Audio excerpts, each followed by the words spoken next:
الحمد لله رب العالمين مدة دير أي وزارة الرياضة والسبورت وجرت الجدال ترتن كان قبشديسة وهذا أنكو جد جرنو وحصل عياري ما أنت وما عياري وهذا دوان قال جرانكا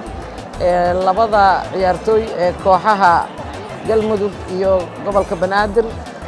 لما وحن أرجين يا عيار وناق إن أي لي مادان sida ay ilaa hadda noogu socotana waxaan rajaynayaa inay sida ay ka qurux badan noogu sii dhamaato alxamdulillah wax dhib ah haba yaraatee ilaa hadda kuma jiro dareenkaygana lama qiyaasi karo aad iyo aad ayaan ugu faraxsanahay uguna fiicanahay waana wax ilaahay loogu mahadiyo alxamdulillah rabbil caalamiin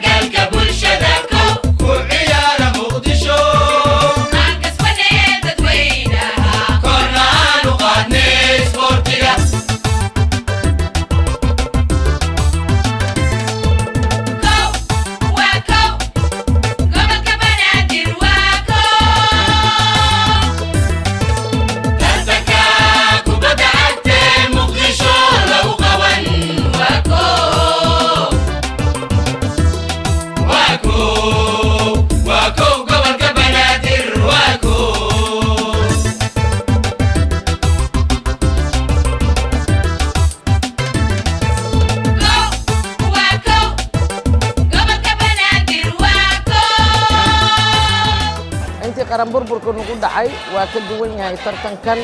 kii hore oo hore loo qaban jiray wuxuu uga duwan yahay diyaar garow dhammaystiran la sameeyay labo sidii sanadka hore loo ciyaaray waxaad ogtahay in Hirshabeelle ay Hiiraan iyo Shabeellada Dhexe laba gobol ku ciyaareen maanta waa dhammaystiran yahay dawlad goboleedyada tartanka ay kaga soo qayb galayaan waa 5 dawlad goboleed iyo gobolka Banaadir waxa kale oo kaga duwan yahay tartankan waxa loo diyaariyay xeer lagu maamulayo oo ay soo diyaarisay xiriirka kubadda cagta qaranka Soomaaliyeed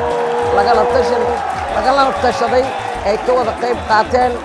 dawlad goboleedyada iyo gobolka Banaadir lagu wada qanacsan yahay wasaaraduna ogoshahay waxaana tartankan hadda qabatay wasaaradda dhalinyarada isboortiga oo kaashanaysa dhinaca farsamada iyo shuruucda xiriirka kubadda cagta qaranka Soomaaliyeed gobolka Banaadir iyo dawlad goboleedyadana waa tartamayaal haddii Allah awood la ogolo waxa kale oo kaga duwan yahay ciyaartooydu waa soo diyaar garoobeen garoonkanna waa ku tababar qaateen markii hore ma dhici jirin waxa dhici jirtay tartankii ugu dambeeyay hadda la qabtay ciyaartooydu diyaaradda ka soo dega toos loo keeno garoonka tartankan sidiisaba wuxuu dhacayaa maalin wuxuuna furmayaa inta tartanka socoto 9 saac iyo bar labadii kooxood oo diyaar ku ah garoonka firimbiga garsoorahana wuxuu dhacayaa 9 saac iyo bar marka kooxaha oo dhan kulligood waa og yihiin ka soo qaybgalkooda buuxan ka sugaynaa haddii Allah oo dal ogolaado wuxuu kaloo tartankan kaga duwan yahay hortaada waxaa fadhiyo dadkii magaca iyo sumcadda iyo sharafka